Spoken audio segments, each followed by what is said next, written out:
115 passenger और 6 crew member सहित 121 लोग सवार थे और इसे उड़ा रहे थे 58 वर्षीय German contract base pilot Hans Jurgen Merten, जिन्हें कुल 16,900 फ्लाइट आवर्स का अनुभव था। वहीं इनके को पायलट के तौर पर मौजूद थे 51 वर्षीय पैम्पोस चार्लम्स, जिन्हें कुल 7,549 फ्लाइट आवर्स का अनुभव था। वहीं फ्लाइट अटेंडेंट के तौर पर एंड्रियास प्रोड्रोमो कमान संभाल रहे थे। उड़ान भरने के 5 मिनट बाद यानी 9:12 पर प्लेन 12,040 फीट की ऊंचाई पर पहुंच गया और इस ऊंचाई पर पहुंचने के बाद ही अचानक प्लेन में एक अलार्म बजने लगता है। जब इस अलार्म की जांच की गई तो पता चला कि ये take off configuration warning alarm था, जिसे देखने के बाद दोनों पायलट हैरान हो गए और वो इसलिए क्योंकि take off configuration warning alarm तब बजता है जब प्लेन ग्राउंड पर होता है और उड़ान भरने के लिए तैयार नहीं होता। ऐसे में 12,000 फीट की ऊंचाई पर इस अलार्म के बजने का मतलब दोनों पायलट को समझ ही नहीं आ रहा था। स्थिति की गंभीरता को भांपते हुए उन्होंने एटीसी यानी एयर ट्रैफिक कंट्रोल से संपर्क साधना ही उचित समझा। फिर उन्होंने तुरंत ही एटीसी से संपर्क कर उन्हें बताया कि उनके विमान का take off configuration warning alarm बज रहा है। पायलट एटीसी को ये सब बता ही रहे थे कि इतनी ही देर में प्लेन के कॉकपिट में मौजूद कंट्रोल पैनल पर कई सारे अलार्म एक साथ बजने शुरू हो गई और इन अलार्म्स की आवाज के कारण पायलट्स की आवाज एटीसी तक पहुंचना भी बंद हो गई। साथ ही प्लेन का मास्टर क्वेश्चन अलार्म भी बजने लगा था, जिसका मतलब था कि प्लेन के कई सारे सिस्टम एक साथ ओवरहीट हो चुके हैं।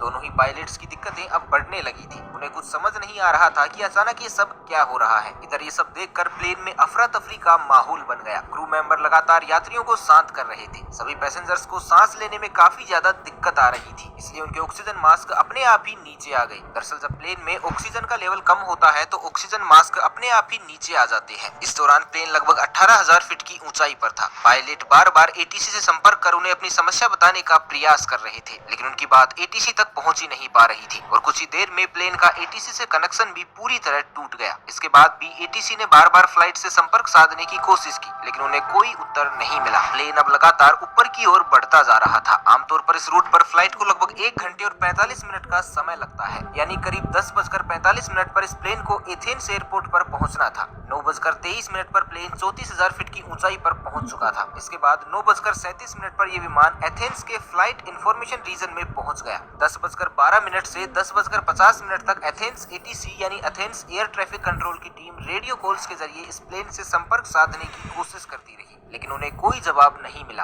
अब 10:45 हो चुके थे और इस समय प्लेन को एथेंस इंटरनेशनल एयरपोर्ट पर लैंड करना था, लेकिन प्लेन का अभी तक कुछ अता पता नहीं था। कुछ अनहोनी की आशंका के चलते ग्रीस अधिकारियों ने तुरंत ही अपने 2 सबसे बढ़िया F-16 फाइटर जेट को इस विमान को ढूंढने के लिए भेजा। कुछ ही देर में इन फाइटर जेट्स ने हीलियोस फ्लाइट 522 को ढूंढ लिया। इनमें से एक फाइटर जेट उड़ते उड़ते इस विमान के बहुत करीब आ गया था, ये देखने के लिए कि अंदर आखिर चल क्या रहा है। तो इस फाइटर जेट पायलट ने देखा कि प्लेन के अंदर को पायलट की सीट पर कोई बैठा हुआ है। वहीं मेन पायलट अपनी सीट पर सिर नीचे करके बेसुध हालत में पड़ा हुआ है। फिर ये फाइटर जेट पीछे गया और अब इसने पीछे वाली खिड़की से प्लेन के अंदर के हालात का जायजा लिया। लेकिन फाइटर जेट के पायलट के लिए हैरानी की बात तो ये थी कि अपने बराबर में 2 फाइटर जेट्स के उड़ने के बावजूद किसी भी पैसेंजर ने मुड़कर उनकी तरफ नहीं देखा। किसी भी पैसेंजर की तरफ से उन्हें कोई भी रिएक्शन नहीं मिला। तभी लगभग 11:49 पर फाइटर जेट्स के पायलट्स ने देखा कि एक शख्स प्लेन के कैबिन से होकर कॉकपिट की तरफ जा रहा है। कुछ ही सेकंड्स में ये शख्स प्लेन की पायलट सीट पर बैठा हुआ दिखाई दिया। कॉकपिट में बैठे इस शख्स को देखकर फाइटर जेट्स के पायलट ने इसे इशारा कर स्थिति के बारे में जानना चाहा। ये शख्स भी उन फाइटर जेट्स के पायलट्स को कुछ बताना चाह रहा था, लेकिन वो कुछ बोल ही नहीं पाया। तभी लगभग 1 मिनट बाद 11:50 पर प्लेन के लेफ्ट इंजन ने काम करना बंद कर दिया और प्लेन लेफ्ट साइड से झुककर तेजी से नीचे की ओर गिरने लगा। पायलट सीट पर बैठा वो शख्स इसे कंट्रोल करने की कोशिश तो कर रहा था, लेकिन वो इसे कंट्रोल कर ही नहीं पा रहा था। ठीक 12 बजे प्लेन के राइट इंजन ने भी काम करना बंद कर दिया। प्लेन का कंट्रोल अब पूरी तरह से खो चुका था।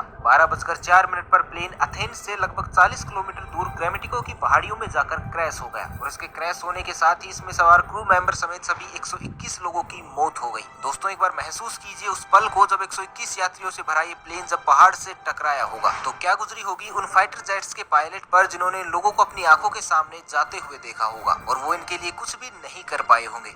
इसके बाद ग्रीस में फ्लाइट 522 के क्रैश होने की खबर सभी जगह आग की तरह फैल गई। तुरंत रेस्क्यू ऑपरेशन चलाया गया। सभी 121 लोगों की डेड बॉडी को एक एक करके ढूंढकर बाहर निकाला जाने लगा। लेकिन जब हादसे में मिली कुछ लोगों की डेड बॉडी की ऑटोप्सी की गई तो एक चौंका देने वाली बात सामने निकल कर आई। दरअसल दरअसल जहाज में मौजूद ज्यादातर सभी लोग और पायलट्स प्लेन के क्रैश होने से पहले ही मर चुके थे। तो अब यहाँ सबसे बड़ा सवाल ये था कि जब पायलट प्लेन के क्रैश होने से पहले ही मर चुके थे तो लगभग 2 घंटे तक प्लेन का कंट्रोल किसके पास था। तो दोस्तों, हमने वीडियो की शुरुआत में एक व्यक्ति का जिक्र किया था, फ्लाइट अटेंडेंट एंड्रियास प्रोड्रोमो। जी हाँ, वो एंड्रियास प्रोड्रोमो ही थे जिन्होंने अभी तक इस जहाज को संभाले रखा था, क्योंकि अंत में उनकी ही आवाज एटीसी को सुनाई दी थी। एंड्रियास ने करीब 5 बार मेडे मेडे कहकर मदद की गुहार लगाई थी।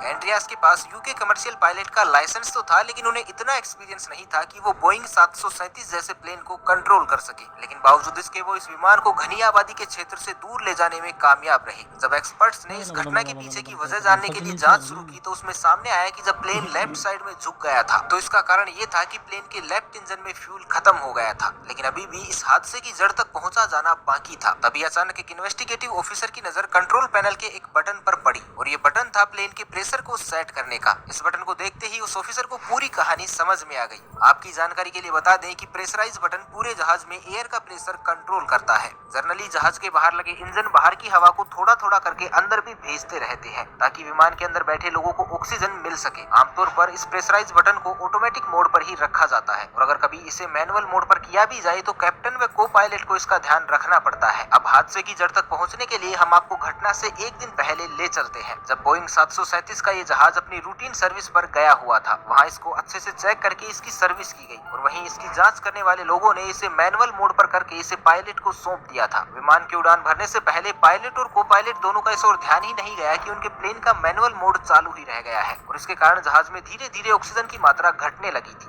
जिसके कारण विमान में बैठे सभी यात्रियों को बेचैनी होने लगी। और जब कॉकपिट में बैठे पायलट्स को ये अलार्म सुनाई दिए तो उन्होंने इसके पीछे का कारण जानना शुरू किया। लेकिन एक बार के लिए भी उनका ध्यान इस ओर गया ही नहीं कि प्लेन का प्रेशराइज बटन ऑन ही रह गया है। इस वजह से कॉकपिट में भी ऑक्सीजन का लेवल घट गया था, जिसके कारण दोनों पायलट बेहोशी की हालत में जाने लगे थे। विमान के अंदर ऑक्सीजन मास्क तो सभी यात्रियों को मिल चुका था, लेकिन कॉकपिट में ऑक्सीजन मास्क अपने आप नीचे नहीं गिरते, जिस कारण से दोनों पायलट बेहोश हो गए। साथ ही प्लेन में मौजूद यात्री और क्रू मेंबर भी अब एक एक करके बेहोश होने लगे थे, क्योंकि इनकी पैसेंजर सीट के ऊपर लगा ऑक्सीजन मास्क केवल 12 मिनट तक की ही ऑक्सीजन दे सकता था और ऑक्सीजन न मिल पाने के कारण सभी लोग धीरे धीरे दम तोड़ रहे थे। प्लेन अब ऑटो पायलट मोड पर ही एथेंस की तरफ बढ़ता जा रहा था। एक समय ऐसा आया जब प्लेन में मौजूद सभी सदस्यों ने दम तोड़ दिया, केवल एक जने को छोड़कर, और ये थे फ्लाइट अटेंडेंट एंड्रियास प्रोड्रोमो। अब आप भी यही सोच रहे होंगे कि आखिर एंड्रियास इतने लंबे समय तक कैसे जीवित रहे। तो आपको बता दें कि एंड्रियास एक स्कूबा डाइवर थे और क्योंकि स्कूबा डाइवर अपनी सांसों को लंबे समय तक रोक पाने में सक्षम होते हैं, इसलिए वो अब तक जिंदा रहे। लेकिन ऑक्सीजन प्रॉपर ना मिलने के कारण अब उनकी भी हालत खराब हो चुकी थी। लेकिन जैसे तैसे करके वो कॉकपिट तक पहुंचे और प्लेन को कंट्रोल करने की कोशिश करने लगे। लेकिन एथेंस तक पहुंचते पहुंचते ये प्लेन यात्रियों की जगह उनकी लाशों से भर चुका था। एंड्रियास अंत तक प्लेन को कंट्रोल करने की कोशिशों में लगे रहे, लेकिन दुर्भाग्यवश वो इसमें सफल नहीं हो सके और अंततः प्लेन पहाड़ियों में जा टकराया और इसमें सवार सभी 121 लोगों की दुखद मौत हो गई। इस घटना के लगभग 15 महीनों बाद ग्रीस के अधिकारियों ने इस घटना की रिपोर्ट पेश की, जिसमें बताया गया कि इस पूरी घटना के लिए सिर्फ और सिर्फ एक बटन जिम्मेदार था, प्लेन का प्रेशराइज बटन, क्योंकि ये बटन उस वक्त मैनुअल मोड पर था। लेकिन भले ही अधिकारियों को ये नहीं लगता हो, पर हमारी नजर में असल दोषी उस सर्विस सेंटर के एम्प्लॉय थे जहां प्लेन रूटीन सर्विस के लिए गया था, क्योंकि उन्होंने इस प्रेशराइज बटन को ऑटो से मैनुअल मोड पर कर दिया था। लेकिन इस बात की खबर किसी को भी नहीं दी थी। ऐसे में या तो उन्हें इसे वापस ऑटो मोड में डालना चाहिए था या